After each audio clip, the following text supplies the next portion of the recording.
কালী পূজার দিন ভুলেও এই 5টি কাজ করবেন না, তা না হলে সংসারে নেমে আসতে পারে ঘোর অমঙ্গল। কি সেই 5টি কাজ, চলুন জেনে আসি। 1.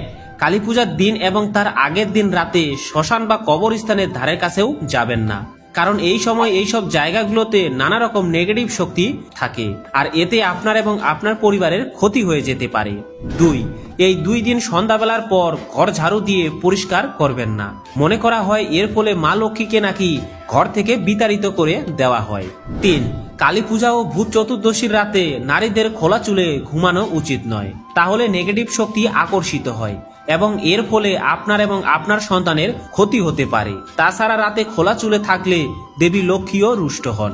4. এই দিনগুলোতে সন্ধ্যার পর অবশ্যই ঘরে প্রদীপ জ্বালান, চারদিকে আলো দিয়ে সাজান, এতে অশুভ শক্তি দূর হয় বলে বিশ্বাস করা হয়। এমনকি চাইলে সারা রাতও আলো জ্বালিয়ে রাখতে পারেন। 5.